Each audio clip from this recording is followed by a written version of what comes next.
تاکہ تم اپنے بل بوتے پہ جینا سیکھو۔ میرے پاس تمہیں دینے کے لیے کچھ تھا تو نہیں، لیکن میں سب کچھ جانتی تھی۔ وہ اب مجھے یہ سب کچھ بتا رہی تھی۔ اب جب کہ میں آزاد ہو چکی تھی، میں نے اپنا رخ اس کی طرف سے موڑ لیا۔ تمہارے ابا مجھے اکثر خواب میں ملتے ہیں، وہ ہمیشہ پریشان اور متفکر ہوتے ہیں۔ میں ان سے پچھلے 24 سالوں کی معافی کے لیے کہتی رہتی ہوں، لیکن وہ کبھی مجھ سے راضی نہیں ہوئے۔ وہ رو پڑی اور دوپٹے میں منہ چھپائے ہچکیاں لینے لگی۔ ماں اتنی کمزور تھی کہ اس نے میری زندگی سے غائب ہو جانے کا فیصلہ کر لیا تھا، اور وہ اتنی طاقتور بھی تھی کہ اپنی مامتا کو قتل کرنا اس کے لیے کوئی بڑا کام ثابت نہ ہوا تھا۔ وہ کمزور تھی کہ طاقتور۔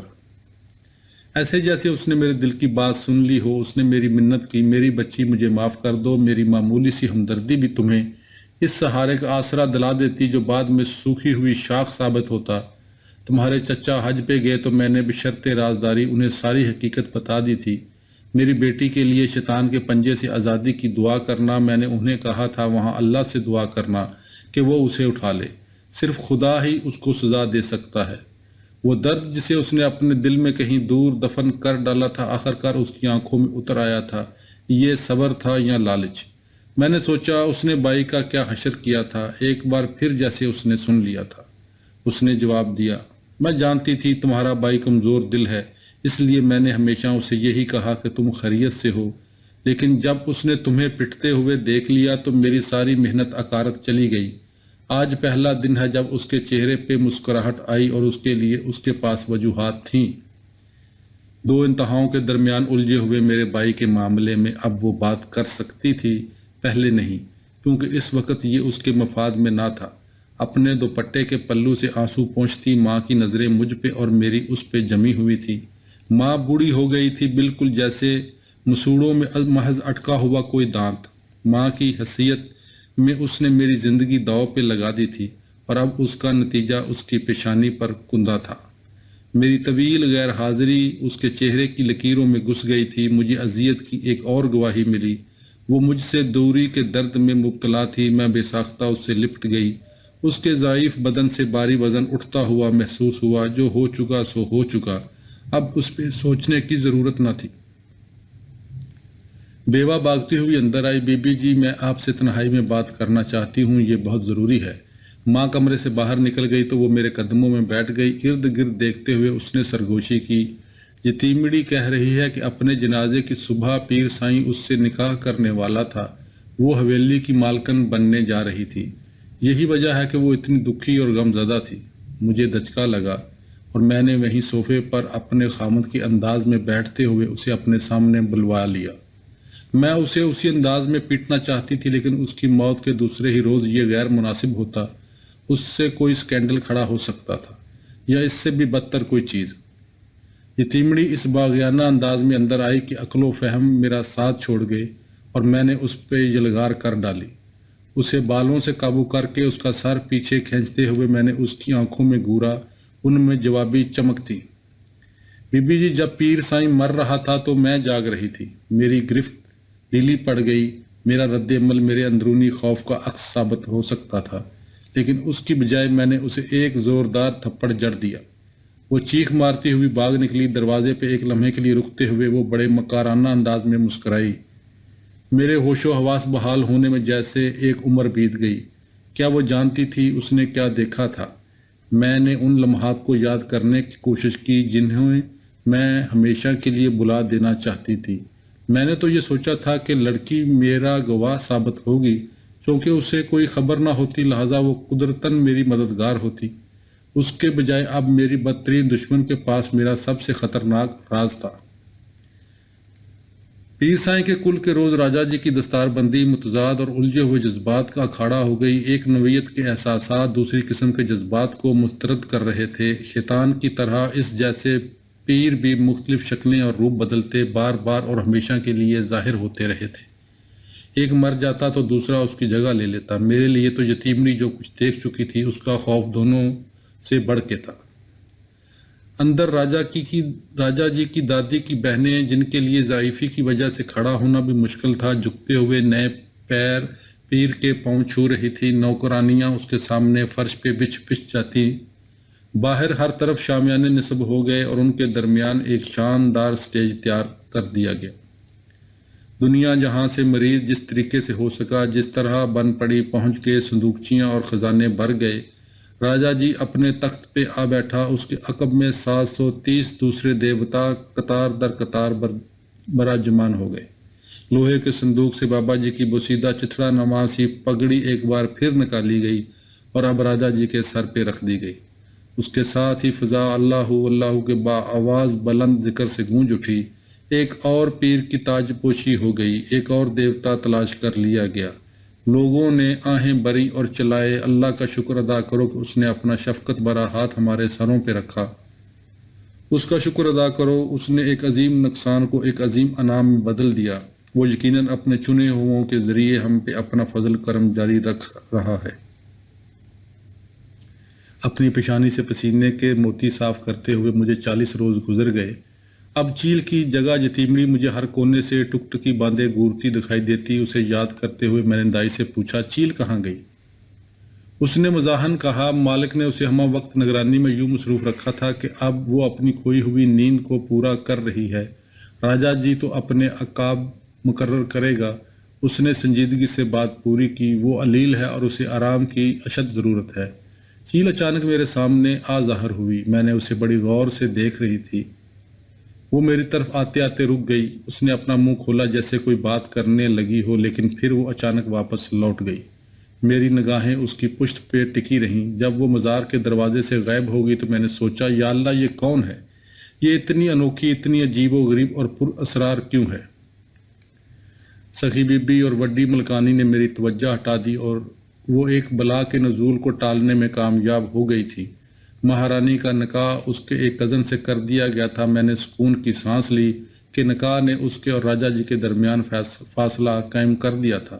میرا بیٹا غصے سے بھر گیا، لیکن اب وہ بے بس تھا۔ بے بسی کے عالم میں اس نے اپنے عیاش چچا والی حالت بنا لی۔ میں نے اسے اس کے حال پہ چھوڑنا بہتر سمجھا، اسی میں اس کی بہتری تھی۔ میں نے بیوہ کو یتیمڑی کے پیچھے لگا دیا۔ مہینے بھر کے بعد ہی وہ مجھے کچھ بتانے کے قابل ہو سکی۔ بی بی جی، میں نے یتیمڑی کو دائی سے کوئی بات کرتے ہوئے دیکھا جو جواباً کانوں کو ہاتھ لگاتی توبہ توبہ کر رہی تھی۔ جب میں قریب ہوئی تو وہ دونوں چپ سادھ گئی۔ مجھ پہ تو وہ اعتبار کرتی ہی نہیں۔ میرے اعصاب کھچاؤ کا شکار ہو گئے۔ خوف سے لرزتے ہوئے میں نے اسے ڈانٹا، تم اپنے بارے میں ان کے اس احساس کو ختم کیوں نہیں کرتی؟ اگر تم کوئی خبر نہیں لا سکتی تو میرے کس کام کی ہو؟ لیکن میں اس سے بھی ڈرتی تھی کہ یتیمڑی بیوہ کو اپنا راز بتا دے۔ پیر سائیں کی قبر ابھی تازہ تھی۔ مجھے اس کی واپسی کا خوف نہ تھا، لیکن پوسٹ مارٹم کا خوف مجھے ایک بار پھر بابا جی کی قبر پہ لے گیا اور میں اس نئے خطرے کا ان سے ذکر کرتے ہوئے رو دی۔ شیطان مجھے خوف و ہراس میں مبتلا رکھنے کے لیے اس یتیمڑی کو پیچھے چھوڑ گیا ہے۔ میری آنکھوں سے آنسو جاری تھے۔ اس کا دل اس کے سینے میں زندہ اور دھڑکتا ہے۔ وہ مجھے اسی کی آنکھوں سے دیکھتی ہے۔ میرے بدن میں وہی سرد لہر دوڑ گئی۔ مجھے کسی کی ویسی ہی موجودگی محسوس ہوئی۔ میں نے سر اٹھایا تو وہاں کوئی موجود تھا، کسی دوسری دنیا سے، لیکن اپنوں ہی جیسا۔ تم کیا چاہتی ہو؟ ڈکی چھپی آواز میں پوچھا گیا۔ میری خواہش میری زبان پہ رکھی تھی، یتیمڑی کی موت۔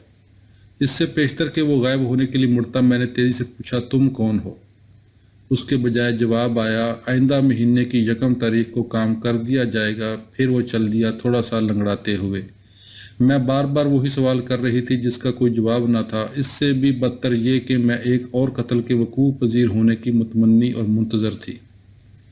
اگرچہ میں بری طرح یہ چاہتی تھی پتہ چلے کہ یتیمڑی نے قتل کی رات کیا دیکھا تھا، لیکن اس کے ساتھ میری یہ خواہش بھی تھی کہ وہ یہ راز کسی کو نہ بتائے، نہ مجھے نہ کسی اور کو۔ میں نے اس سے بہتر برتاؤ کرنا شروع کر دیا تاکہ وہ اگلے ماہ کی پہلی سے قبل کسی کو اس بارے میں نہ بتائے۔ ایک روز جب وہ میرے لیے ناشتے کی ٹرے لگا رہی تھی، میں نے اس سے پوچھا، تم مجھے اپنا دشمن سمجھتی رہیں؟ لیکن میرے پاس تو کوئی چارہ کار تھا ہی نہیں۔ ہم سب تو مالک کے حکم کے بندے تھے۔ یہاں جو کچھ بھی ہوتا تھا وہ اسی کی خاطر ہوتا تھا۔ ہم جب بھی تنہا ہوتی میں اس سے کوئی بھلی سی بات کر دیتی۔ پھر بہت جلد میری شفقت اور سرپرستی کو قبول کرتے ہوئے وہ میرے کاموں میں جان مارنے لگی۔ میرے سامنے فرش پہ چوکڑی مارے وہ اپنے آنچل میں منہ چھپائے رو پڑی۔ بی بی جی، ہم سب مالک کی خدمت میں تھے۔ جن چیزوں کا میں تصور بھی نہ کر سکتی تھی میرے ہاتھوں وجود میں آئیں۔ آپ کی طرح میرے سامنے بھی کوئی اور راستہ کہاں تھا؟ اگر آپ مجھے موقع دیں تو میں اپنی زندگی کی قیمت پہ آپ کی خدمت کروں گی۔ زور و قطار روتے ہوئے، چھچکیاں بھرتے ہوئے وہ میرے قدموں میں گر گئی۔ میں اسے گلے لگا لینا چاہتی تھی، لیکن پھر مجھے چھوٹا سائیں یاد آ گیا۔ وہ ناقابل اعتبار تھی۔ میں نے اسے اپنی طرف دیکھنے کو کہا، جو ہو چکا سو ہو چکا، ہمیں ماضی کو بھلا دینا ہے۔ اب ہمارے پاس چوائس بھی ہے اور موقع بھی۔ یتیمڑی روتے ہوئے بولی، بی بی جی، جس رات مالک فوت ہوئے مجھے بڑا بھیانک خواب آیا۔ سفید لبادے والا کسی شخص نے ململ کے کپڑے کے ساتھ ان کا گلا گونڈ ڈالا۔ مالک ہوا میں اٹھا اور دڑام سے بستر پہ آ گرا۔ اس کے کانوں سے خون نکل رہا تھا۔ میرا دل میرے سینے میں دک دک کر رہا تھا۔ میں نے اس سے پوچھا، آیا اس نے قاتل کا چہرہ دیکھا تھا؟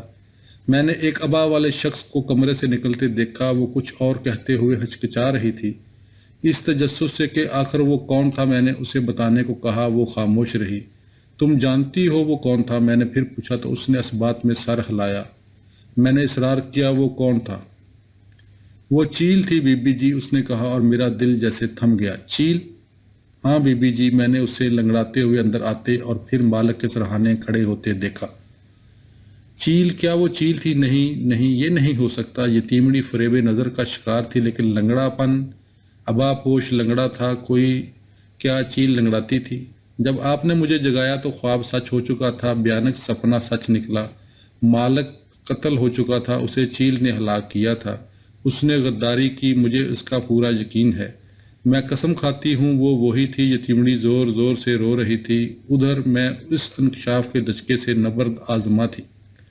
لرزتے ہوئے میں نے اسے یہ سب کچھ بلا دینے کو کہا۔ ماضی حال کو زہر آلود کر دے گا اور مستقبل ختم ہو کے رہ جائے گا۔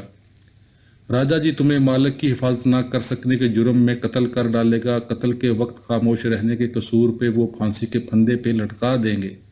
تمہیں سازش کے شریک کار کی حیثیت میں موت کی سزا سنا دی جائے گی۔ کوئی یہ ماننے کو تیار نہ ہوگا کہ چیل بھی مالک کو دھوکہ دے سکتی تھی۔ اپنے ذہن سے اسے فوراً مٹا ڈالو۔ فوراً۔ مالک مر چکا ہے اور ہم سب زندہ ہیں۔ یہ تو محض ایک خواب تھا، خواب سے زیادہ کچھ بھی نہیں۔ میں نے اسے تنبیہ کی۔ بجلی کے کوندے کی طرح ایک خیال میرے ذہن میں لپکا، اگر وہ لبادے والا چیل ہی تھی تو پھر اس رات کا اسرار جب وہ وعدے کے مطابق نہیں آیا تھا، کھل گیا تھا۔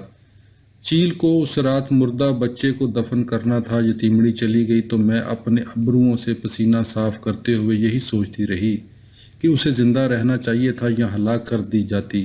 قاتل چیل ہی تھی یا کوئی دوسرا؟ لیکن اگلے 3 ہفتے خوف و ہراس کے اس عالم میں یوں گزرے کہ مجھے چیل کو بلانے کا یارہ بھی نہ ہو سکا۔ جواب مشکل سے ہی دکھائی دیتی تھی۔ اب ایک ہیولا میری نگاہوں کے سامنے لنگڑانے لگا۔ میں نہیں جانتی میں یتیمڑی کے قتل کا پروگرام منسوخ کروانے ہر شام مزار کی طرف کیوں بھاگ نکلتی تھی۔ لنگڑا ہیولا دوبارہ بہرحال میرے سامنے نہ آیا۔ قتل کی رات آ گئی۔ چیل کو ڈھونڈنے کے لیے مایوسی اور غیر یقینی کے عالم میں دائی کی طرف بھاگی۔ وہاں پتہ چلا کہ چیل تو شدید علالت کی وجہ سے بستر سے اٹھنے کے قابل بھی نہ تھی۔ اگر وہ چیل ہی تھی تو پھر سکون کی سانس لی جا سکتی تھی۔ آج تو وہ صاحب فراش تھی۔ میں نے دروازہ مقفل کر لیا۔ کئی خواب آور گولیاں کھانے کے باوجود باپوش مسلسل میرے ذہن میں لنگڑاتا گھومتا رہا۔ صبح سویرے کسی نے دروازے پہ زور زور سے دستک دیتے ہوئے مجھے بے سکونی کی نیند سے بیدار کر دیا۔ میں نے دروازہ کھولا۔ نوکرانیاں ایک ساتھ روتی چلاتی ہوئی آئیں۔ بی بی جی، یتیمڑی چل بسی، وہ مر گئی، وہ بار بار کہہ رہی تھی۔ وہ بھوسے کے ایک ڈھیر کے اوپر چڑھی اور پھر اسی میں غرق ہو گئی۔ جب آوارہ کتوں نے ڈھیر کے ارد گرد بھونکنا شروع کیا تو لوگوں کو شک گزرا اور انہوں نے ڈھیر کو گرا دیا۔ یتیمڑی کی موت دم گھٹنے سے واقع ہوئی تھی۔ میرے خاوند کا قتل جہاد تھا۔ میں نے ایک بت توڑ ڈالا تھا۔ وہ ایک مکار ٹھگ تھا، لیکن یتیمڑی، اس کے لہو نے میری روح کو داغدار کر ڈالا۔ پیر سنگھ ابھی وہیں تھا، اگرچہ اس کا بدن اپنے سب کچھ لیے گہری زمین میں دفن ہو گیا تھا، لیکن اس کا ہر شیطانی فعل کسی زہریلے سانپ کی طرح میرے دل کے اندر گہرائی میں کہیں کنڈلی مارے ہوئے تھا۔ میں نے دائی کو بلا کے چیل کے بارے میں پوچھا۔ وہ کہاں تھی؟ آج کل وہ دالان میں کیوں نہیں آ رہی؟ کیا اس نے بہت آرام نہیں کر لیا؟ دائی میرے دل کی دک دک سے بے خبر بولی، ڈاکٹر نے کہا ہے کہ مرض اس کے بدن کے ہر حصے تک پہنچ چکا ہے۔ اگر اس نے احتیاط نہ کی تو بی بی جی وہ مر جائے گی۔ اسے کیا مرض ہے؟ میں نے پوچھا، اور اس کے الفاظ معمے کے حل کی طرف اشارہ کرنے لگے۔ سالوں قبل دیمک اس کے پاؤں میں داخل ہو گئی تھی اور پھر اس کے بدن میں تیزی سے پرورش پانے لگی۔ اس کی ڈیوٹی کا تقاضا تھا کہ وہ ہر وقت ہوشیار رہے، لہٰذا وہ اس کے علاج کے لیے کوئی فرصت نہ نکال سکی۔ بہت سالوں سے تو وہ اپنے پاؤں پہ کھڑے ہونے کے بھی قابل نہ رہی تھی، لیکن مالک کا حکم تھا، کیا کرتی؟ میں نے دائی سے پوچھا کیا وہ لنگڑاتی تھی، اور جواباً اس نے یتیمنی کے الزام کی تصدیق کر دی۔ مالک کی موت سے چند روز پہلے اس کا درد ناقابل برداشت ہو گیا، ورنہ وہ تو اپنی حالت زار کے سامنے سر جھکانے سے برابر انکار کیے رہتی۔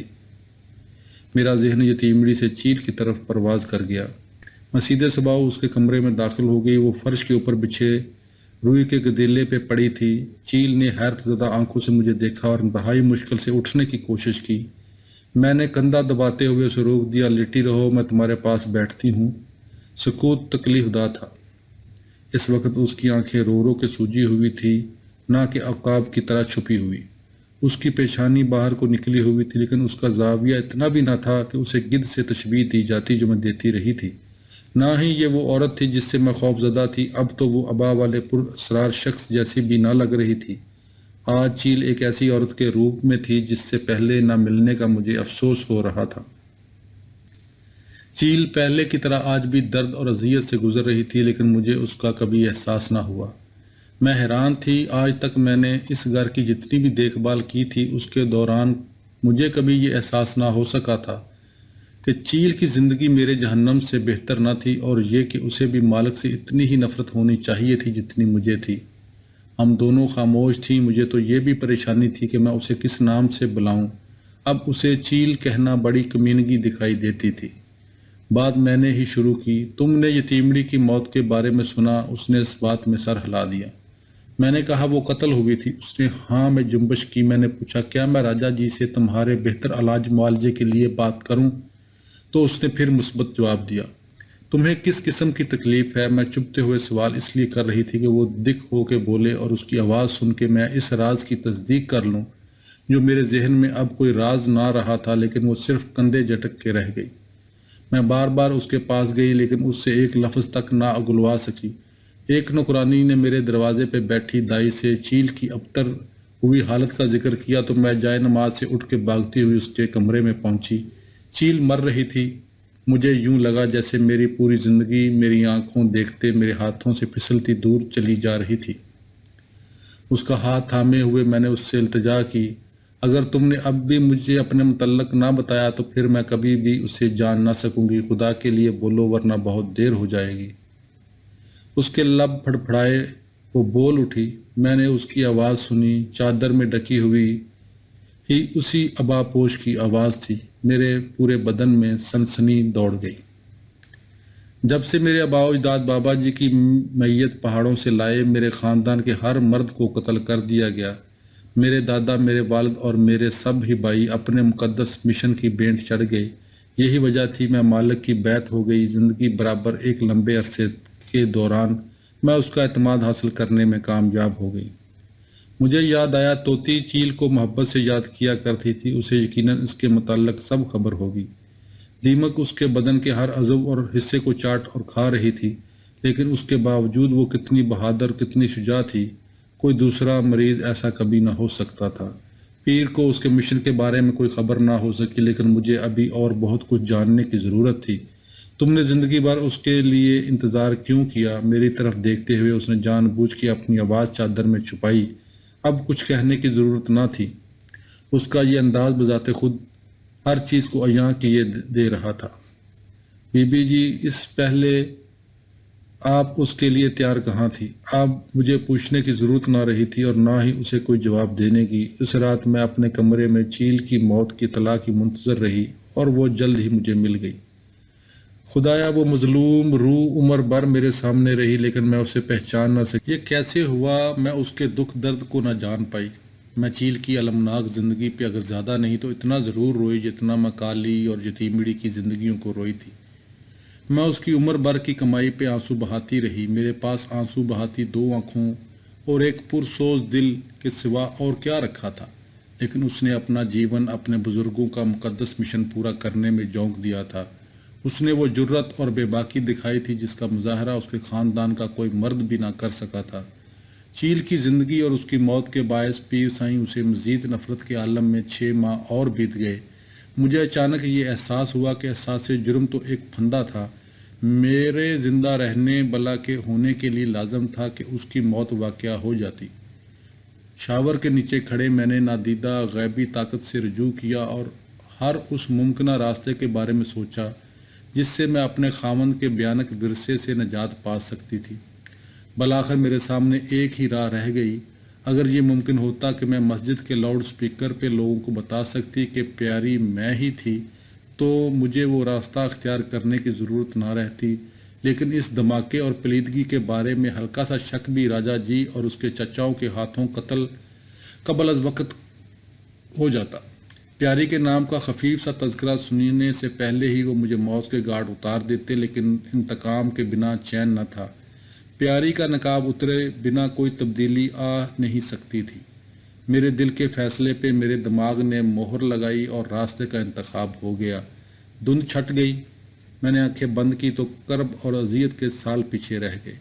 میرے دل نے نئی دھڑکنوں کو ترتیب دیا، نئے منصوبے وجود میں آئے، شفا یاب اور پرسکون میں نے وہ چست لباس زیب تن کر لیا جو میری کھال ہی کی طرح کا تھا۔ صحن میں کھڑے کھڑے میں نے زوردار حکم سنایا، تارا کو بلا بھیجا جائے۔ ایک شیرنی میری چوکور دنیا کے ڈگ برتے آئی۔ اس کا شاہانہ سر ایک سراہی دار خوبصورت گردن پہ تھا اور چوڑے چکلے شانے پتلی اور ستواں کمر پہ یوں جیسے ختم ہونے کو ہی نہ آئیں۔ کہانیوں کا کردار میرے سامنے کھڑا تھا۔ تارا میرے پاؤں چھونے کے لیے جھکی، لیکن اس کے انداز میں سختی تھی جو اس رسم کے خلاف اس کی ذہنی مزاحمت کی پیداوار تھی۔ میں نے اسے درزن کے طور پہ ملازم رکھ لیا اور ساتھ ہی اسے اپنے کمرے میں لے گئی، جہاں وہ سلور فش کی سی اپنی آنکھیں گھماتی ارد گرد دیکھتی رہی۔ میرا ناپ لیتے ہوئے بھی اس کی نگاہیں میرے بدن پہ نہ تھیں۔ میں نے اسے بیٹھنے کا اشارہ کیا تو وہ چونکڑی مارتی میرے قدموں میں بیٹھ تو گئی، لیکن آنکھیں بدصورت ادھر ادھر ہر طرف جھپکائے جا رہی تھی۔ میں نے ٹکٹکی باندھ کے ان میں جھانکا تاکہ ہمارا رابطہ قائم ہو۔ تم اور میں دکھوں کے ساتھی ہیں، میں نے اس سے کہا۔ ہم ایک جھوٹے اور شیطانی نظام کے قیدی ہیں۔ ہم ایک زہریلے کیکڑے کی گرفت میں ہیں۔ اس کے پنجے اسلام کی اصل طاقت کو اس لیے غضب کیے ہوئے ہیں تاکہ وہ ہمارا ہر ممکن طریقے سے ہر وقت استحصال جاری رکھ سکے۔ اس کی گرفت بڑھتی تو ضرور ہے، لیکن اتنی نہیں کہ شکار کا دم ہی نکٹ جائے۔ تارا کی آنکھوں میں ٹھہراؤ نہیں تھا، لیکن وہ سن رہی تھی۔ وہ ہمیں صرف اتنا اور اس لیے سانس لینے کی اجازت دیتے ہیں تاکہ اس دوران وہ ہمارے وجود پہ ہاتھ صاف کر سکیں، اور تم زندہ نکل آئی ہیں، اس لیے میں تم پہ اعتماد کر رہی ہوں۔ اچانک اس نے اپنی نگاہیں مجھ پہ مرکوز کر دی۔ کسی نے کبھی یوں اتنی گہرائی میں میری آنکھوں میں نہیں جھانکا تھا۔ مجھے بے چینی سی محسوس ہوئی۔ اس کی نگاہ تیکھی اور تیز تھی، لیکن اس کی آواز میں ٹھہراؤ اور دانش تھی۔ بی بی جی، بے انصافیوں کا انتقام لینے کا جذبہ اب میرا واحد سرمایہ ہے، لیکن ہم اشروں سے گڑے ہوئے اس نظام اور سوچ سے کیسے لڑیں گے؟ وہ ہمیں کافر قرار دیتے ہوئے کھونٹوں سے باندھ کے جلا ڈالیں گے۔ ان کا پروپوگنڈا بیڑ کی جڑوں کی طرح گہرا اور پر اثر ہے۔ ہمارے احتجاج کمزور اور ضعیف، جس کا آغاز بھی مشکل ہوگا۔ اس نے گہری سانس لی، جو انہی مجبوریوں اور کمزوریوں کا اظہار تھی، لیکن وہ بہرحال اپنے آپ کو میرے ساتھ وابستہ کر چکی تھی۔ میں آپ کے شانہ بشانہ ہر چیز کے لیے تیار ہوں، آپ مجھے جو چاہیں کرنے کو کہیں۔ سکون کی سانس لیتے ہوئے میں نے تارا کو اپنے مقصد کے بارے میں بتایا۔ درگاہ ہر قسم کے انسانی استحصال کا گڑھ بن چکی ہے۔ اگر اللہ کے نام کو کمزوروں اور غریبوں کے خلاف استعمال کیا جا سکتا ہے تو استحصال کے لیے موجودہ باقی بے شمار ذرائع کو استعمال کرنا تو بڑا معمولی اور آسان تر ہے۔ اگر ہم اس مزار کے خلاف جنگ کا آغاز کر سکے تو یہ سچائی کی خدمت ہوگی۔ بہت سی راتیں گزارنے کے بعد میں نے پچھلے گیٹ کا کنڈا کھولا اور پھر تیزی سے اپنے کمرے کی طرف لپکی تاکہ غسل خانے کا دروازہ کھول دوں۔ تارا ہیرو نمبر 1 کو لیے اندر داخل ہوئی۔ میری ابھی تک شیطان کے اڈے میں موجودگی اس کے لیے حیران کن تھی، اور اس وقت تو وہ خوف سے بے ہوش ہوتے ہوتے بچا جب میں نے اسے بتایا کہ میں پیاری نہیں ہوں، ہیر ہوں، پیر سائیں کی بیگم اور راجا جی کی ماں۔ جب ہم آخری بار ملے تو تمہارا پیر پہ اعتقاد ختم نہیں ہوا تھا، اب اسے ختم کر دو۔ ہیرو نمبر 1 لرزا اور کانپا تو ضرور، لیکن اس کے ذہن میں موجود تقدس کی کہانی کے چتھڑے اڑ گئے۔ جب وہ جا رہا تھا میرا دل یوں اڑ رہا تھا جیسے طوفانی ہوا کسی پر کو تھپیڑے لگا رہی ہو۔ حویلی سے باہر قدم رکھنے کی میری آرزو بھی شاید اتنی ہی زوردار تھی جتنی تقدس کے پردے میں چھپی ہوئی شیطانیت کو ننگا کرنے کی خواہشیں۔ تارا نے میری حوصلہ افزائی کی، بی بی خوف کے علاوہ ہمارے راستے میں کسی اور بلا کا کوئی وجود نہیں، اگر ہیرو اندر آ سکتے ہیں تو ہم بھی باہر جا سکتے ہیں۔ وہ کیسے؟ میں نے غیر یقینی کے عالم میں اپنی دوست سے پوچھا۔ رات کو معمول کے مطابق خوابگاہ میں آؤ اور دروازے کو مقفل کر دو، کسی کو یہ توقع نہیں کہ آپ کبھی عقبی دروازہ استعمال کریں گی، اس لیے کون پرواہ کرے گا؟ میں آپ کو برقع پہنا کے لے جاؤں گی، آپ جہاں بھی چاہو گی، ہم 1-2 گھنٹے کے لیے ہو آئیں گی، اس نے مشورہ دیا۔ میرا ذہن اس تجویز کے لیے پرجوش تھا، لیکن دل ہی دل میں ڈر رہی تھی۔ تارا فہرست بنا رہی تھی اور میں عجیب سی دعا میں مصروف تھی۔ یا اللہ، میرے اچھے کردار کا کس کو فائدہ ہوگا؟ میرا وجود بے معنی ہے، مجھے ایک گناہ کر لینے دو، مجھے اپنے وجود کو استعمال کر کے اس برائی کو بے نقاب کر لینے دے جسے یہ مزار، یہ درگاہ، یہ آستانہ تیرے پاک نام کی آڑ میں چھپائے ہوئے تھا۔ مجھے وہ راستہ اختیار کرنے کی اجازت دے دے جو مجھے بے شک تباہ کر دے، لیکن ان گمراہ کن ظالمانہ بدعتوں اور عقائد کا خاتمہ کر دے جو تیرے دشمنوں نے تیرے پیغام کو مسخ کرنے کے لیے اس میں شامل کر دیے ہیں۔ ہر شے سے ڈرتے ہوئے اور ہر شے سے اسی وقت بے خوف دک دک کرتے دل کے ساتھ میں نے اپنے بدن پہ غازہ اور پاؤڈر ملا اور مدہوش کن پرفیوم کا چھڑکاؤ کیا۔ پھسلتے ہوئے چست کپڑے پہننے کے بعد میں نے برقع اوڑھا اور تارا کے پیچھے چل دی۔ کپڑے تارا نے میرے بدن پہ فٹ کیے تھے یا بدن کون میں فٹ کیا تھا، دونوں کام اسی کے تھے۔ تارا اور میں تیزی سے میرے کمرے کے عقبی دروازے کی سمت بڑھیں۔ تاریکی نے سیاہ غلاف کی مانند ہمیں اپنی لپیٹ میں لے لیا۔ باہر کی ٹھنڈ کو میرے اندر کی گرمی اور بڑھتے ہوئے جوش و خروش نے ہلکا کر دیا، لیکن میں جس جگہ سے بھی گزرتی وہ پرفیوم کی خوشبو کے گھیرے میں آ جاتی۔ ادھر میری جوتی کی اونچی ایڑی ٹک ٹک بجا رہی تھی۔ تارا کھی کر کے ہنسی۔ بی بی جی، میں تو جہاں چاہوں بنا کوئی نشان چھوڑے نکل جاؤں، لیکن آپ کے اس جرم کا اعلان تو بہت ساری چیزیں مسلسل کر رہی ہیں۔ ہمارے قدم تیز تر ہو گئے، مجھے آزادی کی خوشبو آ رہی تھی۔ اس سال سرما بڑا شدید تھا اور لوگ اس سے بچنے کے لیے گھروں میں یوں چھپے ہوئے تھے جیسے بچے بلاؤں سے چھپتے ہیں۔ عورتیں سرد ہواؤں سے بچنے کے لیے اسی طرح ہاتھ پاؤں سمیٹے گٹھڑیاں بنی ہوئی تھیں جیسے وہ مردوں کی دست و برد سے بچنے کے لیے کیا کرتی ہیں۔ مردوں کے پاس تو جو کچھ بھی تھا وہ انہوں نے پہن یا لپیٹ لیا، انہیں باہر کی کوئی اطلاع ملتی بھی تو وہ اسے نظر انداز کر دیتے۔ میں نے نقاب الٹ کے آخرکار اپنے زنداں سے باہر گرد و نواح کی چیزوں کا جائزہ لینا شروع کر دیا۔ بنجر قطعوں سے گزرتے ہوئے جہاں اکا دکا ہی درخت تھے، میں اپنے سفر کے مقصد کو جیسے بھول ہی گئی۔ ہم بائیں طرف کو مڑ گئیں جو پہلے سے کہیں زیادہ بنجر اور ویران تھا۔ پھر مجھے جھونپڑیوں کا ایک بدا سا مجموعہ دکھائی دیا۔ یہ حویلی سے باہر ہر چیز اسی طرح مفلوق الحال دکھائی دے رہی تھی جیسے میں اندر سے تھی۔ ہم ایک چھوٹے سے گھر کے پاس پہنچے۔ تارا نے پاؤں کی ٹھوکر سے دروازہ کھولا۔ اندر کرسیوں پہ بیٹھے 2 آدمی اچھل ہی پڑے۔ تارا انہیں میرے متعلق بتا چکی تھی۔ برقع اترا تو مرد حیرت اور خوف سے گرتے گرتے بچے۔ چھوٹے کسان راجا جی کو نگاہ بھر دیکھنے کی جرت کے روادار نہ تھے، چاہے جا کے اس کی ماں سے بے تکلف ہوتے۔ ماضی کا خوف و ہراس ایک بار پھر میرے اندر عود آیا، لیکن شراب کے ایک جام نے سب کچھ ہموار کر ڈالا۔ وہ مجھے بی بی سائیں کے لقب سے مخاطب کر رہے تھے اور انہوں نے میرا راز رکھنے کا عہد کیا تھا۔ میرے رخصت لینے تک ہم آپس میں میرے آن جہانی شوہر کے دوستوں کی طرح باتیں کر رہے تھے۔ مزار کی کہانی کے چتھڑے اڑا دیے گئے تھے۔ اس کے بعد اس کے پرخچے ہر اس ہیرو کے گھر کی دہلیز پہ اڑے جو شہر کی ایک طوائف پیاری کے نام پہ مجھ سے ہم بستر ہو چکا تھا۔ اب جانتا تھا کہ پیاری پیر سائیں کی بیوی ہیر تھی جو آج پھر اس کے بستر میں تھی۔ یہی وہ لوگ تھے جن کی پوجا نے پیر کو دیوتا کا رتبہ دے رکھا تھا۔ جب میں اپنے آپ کو طوائف کے روپ میں پیش کرتی تو لوگوں کا دھیان بے ساختہ میرے دلال کی طرف چلا جاتا۔ سچائی اور حقائق کو ثابت کرنے کا واحد راستہ یہی تھا۔ اسے اللہ کے پاک ناموں والی چادر کے اندر سے کھینچ کے باہر پھینکا جاتا۔ اس کا واحد طریقہ یہی تھا کہ میں خود اریاں ہو جاتی۔ ہر بے حرمتی کے بعد میں اپنے خاوند کی قبر پہ کھڑی ہو جاتی اور اس پہ تھوکتی۔ جگیردار تک یہ سرگوشیاں پہنچی تو اسے اپنے کانوں پہ اعتبار نہ آیا۔ یہ تو بالکل ناممکن ہے، میں اس دغا باز سے خود ملنا چاہوں گا۔ اسے یہ کلمہ کفر بکنے کی قیمت ادا کرنا ہوگی۔ وہ پھنکارا۔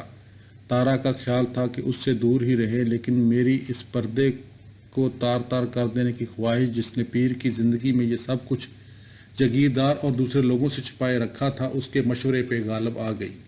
اپنے خاوند کی خوشبو اپنے بدن پہ چھڑکتے ہوئے میں نے اپنی رازداں کو کہا، اس دفعہ میں وہ طوائف پیاری نہیں بلکہ ہیر ہوں گی۔ بیگم پیر سائیں اور پیاری دونوں کی شناخت اب ایک ہو جائے گی۔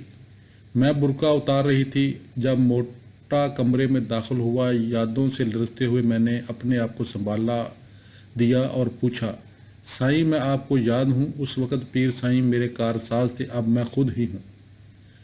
سور کو وار عین سینے پہ لگا تھا، بل کھائی ہوئی مونچھوں کے نیچے اس کا گائے کی طرح لٹکا ہوا منہ کھلے کا کھلا رہ گیا اور آنکھیں پتھرا گئی۔ میں نے شراب کے جام کے لیے کہا تو بت جرجری لیتے ہوئے ہوش میں آیا اور اب بوتل انڈیلنے لگا۔ پھر اس نے اچانک کہکا لگایا، اب سمجھ آئی تو یہ تم تھی، شہر کی عورت۔ پھر وہ سنجیدہ ہو گیا، تم یہ کیوں کہہ رہی ہو کہ تم مالک کی بیوی ہو؟ اس جرم پہ تو تمہیں قتل کر دیا جائے گا۔ میں نے اس سے بلند آواز میں کہکہا لگایا۔ تارا کے سکھلائے ہوئے طریقے کے مطابق اپنی آنکھیں گھماتے ہوئے میں نے کہا، سائیں میں نے 24 سال پیر سائیں کے بستر میں گزارے ہیں۔ وہ غصے سے لال ہو گیا، دوبارہ کہو اور تمہیں گلی میں پھانسی دے دی جائے گی۔ میں نے اللہ کی قسم اٹھائی، میں راجا جی کی ماں ہوں، اپنی عورتوں کو بلاؤ، اس کی تصدیق کریں گی۔ اس کے پھولے ہوئے گال تھر تھرائے، کسی نوکرانی کو بلا کے میری شناخت کروا لو، لیکن وہ کوئی وفادار قسم کی ہو، ورنہ میرے بیٹے کو خبر ہو گئی تو وہ تمہارے ٹکڑے کروا ڈالے گا۔ میں نے مشورہ دیا۔ میٹھی سی مسکراہٹ کے ساتھ میں چہکی، سائیں میری طرح تم بھی کسی ایسے اسکینڈل کو برداشت نہ کر سکو گے جو میرے برقعے کی تہوں سے کسی بلا کی طرح نکل آیا۔ اس نے ایک کے بعد دوسرا جام چڑھایا اور پھر اچانک کمرے سے بھاگ نکلا۔ فکر مند تارا نے مجھے خبردار کیا، گھبراؤ مت۔ میں نے اسے تسلی دیتے ہوئے کہا، ہر عظیم مقصد کی راہ میں رکاوٹیں آتی ہی ہیں، اگر مستقبل سے بھاگو گی تو ماضی میں جا گرو گی۔ تارا سمجھدار تھی، وہ میرے لیے طوطی اور کالی کی طرح تھی، بلکہ چیل اور یتیمڑی بھی ہم جیسی ہی تھی۔ میرا شکار ایک بوڑھی ملازمہ کے ساتھ واپس آیا۔ تم اس عورت کو جانتی ہو؟ اس نے بلند آواز سے پوچھا، جبکہ وہ آنکھیں جھپکتی مجھے دیکھے جا رہی تھی۔ چست قمیض میرے بدن کو چھپانے کے کام کی چیز نہ تھی۔ میرے ایک ہاتھ میں سلگتا ہوا سگریٹ اور دوسرے میں وسکی کا گلاس تھا جس میں پڑے ہوئے برف کے ٹکڑے آپس میں ٹکرا رہے تھے۔ اس کا ہاتھ اس کے منہ پہ چلا گیا اور آنکھیں حیرت سے ابل آئیں۔ وہ میرے پاؤں پہ گر گئی۔ بی بی جی پیرزادی۔ میں نے اسے بازو سے پکڑ کے اوپر اٹھایا اور اپنی انگلی سے اس پہ نشان لیتے ہوئے کہا، اگر تم نے کسی کو بتایا میں یہاں آئی تھی تو میں تمہارے آنے والی نسلوں کو بھی برباد کر ڈالوں گی۔ گپی کی بیٹری والی گڑیا کی طرح سر ہلاتے ہوئے اس نے قسم اٹھائی، بی بی جی میں اپنے پیر کی عزت کو اپنی گندی زبان پہ کیسے لا سکتی ہوں؟ کوئی مسکنڑی اللہ کے پیاروں کے بارے میں بھلا بات کر سکتی ہے؟ موٹے جاگیردار نے اسے باہر جانے کو کہا اور لڑکھڑاتا ہوا کرسی پہ گر گیا۔ اس نے اپنی آواز سرگوشی میں بدل ڈالی، کیا تم واقعہ پیر سائیں کی بیگم ہو؟ کیا تم شہر والی پیاری نہیں ہو؟ میرے برقعے نے جو کچھ چھپایا تھا آج اس پہ عیاں ہو گیا۔ یہ بھی کافی ہوتا اور میں وہاں سے چلی آتی، لیکن ابھی مجھے اس سے وہ کام بھی کروانا تھا جسے وہ کفر، بے ادبی اور بے حرمتی کا نام دیتا رہا تھا۔ اب جب تمہیں پتہ چل گیا کہ میں اس کی بیوی ہوں تو کیا تمہاری میرے بارے میں سوچ بدل گئی ہے؟ اگر یہ تعلق پیر سائیں کی زندگی میں جائز تھا تو اب اسے کون ناجائز قرار دے سکتا ہے؟ میرے آن جہانی خاوند کا دوست اس وقت تک میری اصل شناخت کو قبول نہ کر سکا تھا۔ جب تک وہ نشے میں دھت ہو کے سب کچھ بھول بلا نہیں گیا، کام ختم ہوا اور میں لوٹ آئی۔ ایک رات میں اور تارا مکئی کے کھیتوں سے گزرتی ایک پٹھان کو ملنے گئی جو اسمگل شدہ پارچہ جات، چرس اور ہیروئن کا کاروبار کرتا تھا۔ میں تھکی ٹوٹی اور بے دم حالت میں ایک کھیت میں چھپی ہوئی تھی۔ میری دوست پاس کھڑی دیکھ بھال کے مینار کا کام کر رہی تھی۔ میں دنیا کو صرف رات کو ہی دیکھ سکتی تھی۔ ایسا کیوں ہے؟ وہ وقت کب آئے گا جب میں اسے دن کی روشنی میں دیکھوں گی؟ لیکن میں بے تاب تھی۔ میرے موڈ سے اکتائی ہوئی تارا نے مجھے یاد دلایا، اگر آپ کی کاروائیاں مزے لینے کے لیے نہیں ہیں تو پھر دن اور رات کے بارے میں فکر اور اندیشوں کی کیا ضرورت ہے؟ اگر کسی بھوت سے بدلہ لینا ہو تو یہ تو صرف رات کو ہی ممکن ہو سکتا ہے۔ اگر آپ کے ارادے بدل گئے ہیں تو مجھے بھی بتا دیں، میں تو وہی کروں گی جو آپ کہو گی۔ لیکن میری یہ تمنا کہ میں دور حد نگاہ تک دے سکوں انتقام کے جذبے سے کہیں طاقتور تھی۔ تارا مجھے سمجھانے کی کوشش ترک کرتے ہوئے میرے پاس آ بیٹھی۔ اس کی آنکھوں میں آنسو دیکھتے ہوئے میں نے پوچھا، یہ کیسا درد ہے جو ایک پتھر کو بھی رونے پہ مجبور کر دیتا ہے؟ اس کی انا نے راہ دی تھی۔ سپر ڈالتے ہوئے وہ تڑ مڑ کاغذ کی طرح اکٹھی ہو گئی۔ اپنا چہرہ مجھ سے پرے کرتے ہوئے اس نے اپنی آہوں کو روکنے کی کوشش کی۔ بی بی جی، آپ نے میرے متعلق جو کچھ سنا یہ کہانی اس سے بہت پہلے کی ہے، اس نے کہا۔ ادھر میرے دل میں یہ ایک کان جاگا کہ ہم دونوں ایک ہی بوت سے انتقام لے رہی تھی۔ میں نے اصرار کیا کہ وہ اپنی کہانی سنائے۔ کچھ کہنے سے پہلے وہ زار و قطار روتی رہی، پھر جب سنبھلی تو اس نے اپنے دل کی بلاؤں کے بارے میں بتانا شروع کیا۔ میں 6 سال کی عمر میں ہی یتیم ہو گئی تھی۔ وہ مسلسل رو رہی تھی۔ میرا دنیا میں کوئی نہ تھا، کوئی مجھے درگاہ پہ چھوڑ گیا، کوئی دوسرا مجھے حویلی میں لے آیا۔ پیر سائی نے میرا بازو پکڑا اور مجھے حجرے میں لے گیا۔ مجھے اس کی کھوئی کھوئی ان آنکھوں کی یاد آئی جو میرے کمرے کی کہانی کو تازہ کر رہی تھی۔ میں نے تارا کے منہ پہ ہاتھ رکھ دیا۔ اس کے آگے میں سب کچھ جانتی تھی، مجھے ایک اور ویسی ہی کہانی نہیں سننا تھی۔ اس نے زور لگا کر میری ہتھیلی منہ سے ہٹائی اور چیخی، سنو، مجھے بولنے دو، مجھے کچھ کہنے دو۔ تمہارے خامد نے مجھے تھپڑ مارا، میں چلائی، اس نے کوئی چیتڑا میرے منہ میں پھنسا کے مجھے فرش پہ گرا دیا۔ اس کا بھاری بوجھ مجھے کچلے دے رہا تھا۔ اس کے سینے کے بال میرے منہ میں پڑ رہے تھے اور میرا دم گھٹ رہا تھا۔ میں اس کے نیچے سے نکلنے کی کوشش میں تھی، چیخنے کے لیے کوشش کر رہی تھی۔ اس نے میرے سر پہ مکے مارے، میرے کان مروڑے، دونوں کہنیوں سے میرے پے در پہ ٹھکائی کی اور یوں لگ رہا تھا جیسے میری پوری زندگی گزر گئی۔ وہ اچانک چھلانگ مارتا کھڑا ہو گیا۔ ایک دیو میرے اوپر کھڑا تھا، اس کا پاؤں میرے چہرے کو بری طرح کچل رہا تھا۔ اس کے الفاظ میرے کانوں میں سوراخ کر رہے تھے، وہ میرے ذہن پہ نقش ہو گئے۔ اگر میں نے دوبارہ تم سے ایک لفظ بھی سنا تو زندہ کھال اتار دوں گا۔ مجھے پتہ چلا کہ تم نے کسی سے کوئی بات کی ہے تو میں خنجر سے تمہارے ٹکڑے کر کے تمہیں ہانڈی میں بون ڈالوں گا۔ اس نے مجھے بالوں سے پکڑ کے اوپر اٹھا لیا اور میں ہوا میں لٹکنے لگی۔ دوسرا ہاتھ اس نے میرا گلا دبایا تو میرے منہ سے بے ربط باتیں تھوک گرنے لگی اور میں بے دم ہو گئی۔ پھر مجھے اس کی گرجدار آواز سنائی دی، نکل جاؤ، دفع ہو جاؤ، اور میں جان بچانے کی خاطر بھاگ نکلی۔ کسی بوڑھے مزدور نے مجھے جاڑیوں میں چھپے ہوئے دیکھ لیا اور وہ مجھے اپنی بیوی کے پاس اپنے گھر لے آیا۔ میں اتنی خوف زدہ تھی کہ میری زبان بند ہو گئی۔ میں بہت سالوں تک یوں ہی رہی، حتیٰ کہ مجھے ایک مرد ملا جسے ملتے ہی میں نے کہہ دیا، مجھے تم سے محبت ہے۔ میرا دل پیر کے خلاف مزید نفرت سے بھر گیا۔ میں نے اس سے پوچھا، تم تو اتنی خوبصورت اور حسین عورت بن گئے، پیر تمہارے پیچھے کیوں نہ پڑا؟ اس نے کندھے جھٹکتے ہوئے کہا، میرا خیال ہے اس کی پہلی ناکامی اس کا سبب بنی، میں ناکامی کا نشان جو بن گئی تھی۔ تارا اور میں ایک دوسرے سے بغل گیر ہو کے اس وقت تک روتی رہیں جب تک ہمارے آنسو خشک نہ ہو گئے۔ پھر ہم خاموشی کے ساتھ دل ہی دل میں آستانے کو تباہ کرنے کے عہد پیمان کو تازہ کرنے پٹھان کے گھر کی طرف روانہ ہو گئی۔ پٹھان بڑی تیز اور کارآمد دکھائی دیتی رائفل سے یوں مسلح تھا جیسے میں اپنا پرس اٹھائے ہوئے تھی۔ میں نے بچنے کے لیے اسے بڑی نایاب چیزیں دکھائیں۔ قیمت طے کرنے کے لیے وہ سودا بازی پہ اتر آیا۔ میں نے اسے پیر سائی کی ویڈیو فلموں کی کاپیاں بیچی تھیں۔ وہ سچائی کو ایسی تیزی سے پھیلا دیتی جیسے جراثیم کسی مہلک بیماری کو پھیلاتے ہیں۔ اس رات یوں ہی تارا اور میں عقبی دروازے سے حویلی میں داخل ہوئیں، کسی عورت کی درد سے آتی چیخ و پکار نے فضا کو چاک کر ڈالا۔ جاننے بچانے کے لیے ہم دونوں خوابگاہ کی طرف لپکی، باقی سب لوگ صحن کی طرف بھاگ رہے تھے۔ سب ہی چلا رہے تھے، یہ کون ہے، یہ کون اتنے درد کے ساتھ چلا رہی ہے۔ تارا اور میں پردہ دیوار کی طرف یلغار کرتے ہجوم میں شامل ہو گئیں۔ چیخیں اور قریب اور مزید خوفناک ہوتی گئیں۔ اگرچہ وہ زمین کا کلیجہ پھاڑ دے رہی تھی، لیکن پھر بھی نہ جانے کیوں یوں لگ رہا تھا جیسے وہ ابھی بھی دکھ اور صدمے کا پورا اظہار کرنے سے قاصر تھی۔ تمام نگاہیں اینٹوں سے بنی دیوار پہ اٹکی تھی۔ اس کے عقب سے زمین پہ گھسٹتے ہوئے بیوہ ظاہر ہوئی، اس کے گھٹنوں سے خون رس رہا تھا۔ ہمیں دیکھتے ہی اس نے اپنے بال نوچ ڈالے اور چھاتی پیٹتے ہوئے پوری آواز سے چلا اٹھی۔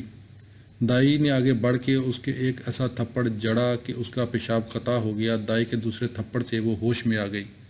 وہ ناقابل ضبط انداز میں ہائے ہائے کر رہی تھی۔ نا امیدی کی چیخوں اور دم گھٹنے کے وقفوں کے دوران اس کے منہ سے درد بھرے فقرے نکلتے رہے۔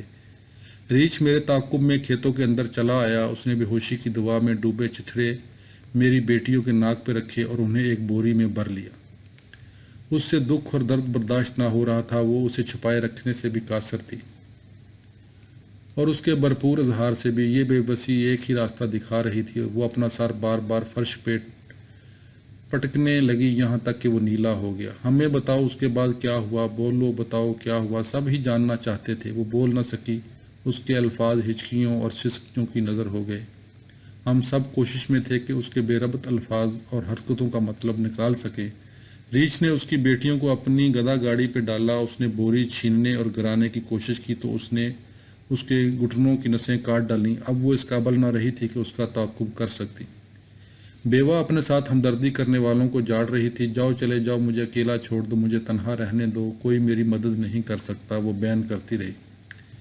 دائی نے اس کا ہاتھ جھنجھوڑا، اپنے آپ پر قابو پاؤ ورنہ اس قدر شور مچانے پہ راجا جی تمہیں قتل کر ڈالے گا۔ اب وہ آستگی سے چلائی۔ دائی نے بیکار شیطان کی منتیں کی، میں گدھوں کے پیچھے زمین پہ رینگتی رہی۔ ایک جانور نے دوسرے کو ٹانگیں ماری اور وہ دلکی لگ کے ایک موڑ مڑتے ہوئے میری نظروں سے اوجھل ہو گئے۔ ہائے میری بچیاں ہمیشہ کے لیے جدا ہو گئیں، وہ چلی گئیں، میں انہیں اب کہاں دیکھ سکوں گی؟ کبھی نہیں، وہ نا امیدی کے عالم میں کرا رہی تھی، یہ سچ تھا۔ اس روز کے بعد وہ ہر صبح زمین پہ گھسٹتی ہوئی کھیتوں تک جا کے سارا دن اپنی بیٹیوں کا انتظار کرتی اور پھر شام کو اسی طرح گھسٹتی ہوئی حویلی میں لوٹ آتی۔ ہر روز آگے پیچھے اب اس کی زندگی میں اس کے علاوہ اور کچھ نہ رہا تھا۔ نوکرانیوں نے اسے ماتمی بیوہ کہنا شروع کر دیا۔ راجا جی نے اسے بیرونی احاطے کی ایک شکستہ کوٹری میں منتقل کرنے کا حکم دیا۔ میں ان واقعات پہ افسردہ اور دل شکستہ تھی جو نہ تو کبھی سبق آموز ثابت ہوئے اور نہ ہی کسی بہتری کا باعث بنے۔ ابھی پیر کی پہلی برسی بھی نہ آئی تھی کہ راجا جی کے 2 چمگادڑوں کے شکار کی تلاش میں سرگرداں ہونے کی خبر ملی۔ وہ نشے کے عالم میں لڑکھڑاتا ہوا میرے کمرے میں داخل ہوا، اس کے نتنوں سے دھواں نکل رہا تھا۔ اس گھر کی کسی عورت پہ آج تک کسی نے وہ انگلی اٹھانے کی جرت نہیں کی جو میری ماں پہ اٹھی ہوئی ہے۔ میں نے اسے ایسے کسی معاملے سے لا علمی کا اعلان کرتے ہوئے اس ظالمانہ افواہ پہ صدمے کا اظہار کیا۔ وہ مجھ پہ یقین کرنے کو تیار نہ تھا۔ وہ گرج رہا تھا، میں اس کی پوری تفتیش کراؤں گا جو بہت سے لوگوں کو تباہ کر ڈالے گی۔ میں سچائی تک پہنچنے کے لیے جس کی ضرورت پڑی قتل کروا دوں گا۔ میں نے سنبھلتے ہوئے اپنے بیٹے کو اپنے پاس بیٹھنے کو کہا تاکہ اس پہ دباؤ ڈال سکوں۔ جب میں نے اسے اس کے باپ کے گناہوں کی کہانی سنائی تو وہ لرز اٹھا۔ اپنے باپ کے ہاتھوں میری بے حرمتی کی حدود کے بارے میں جان لینے کے بعد اب تمہیں کتنی غیرت اور شرم محسوس ہو رہی ہے؟ میں نے پوچھا۔ ہم دونوں ایک ہی دکھ و درد کا شکار تھے، صرف اس فرق کے ساتھ کہ وہ اسے دبا دینے کی کوشش میں تھا اور میں سارے کے سارے کو اگل دینا چاہتی تھی۔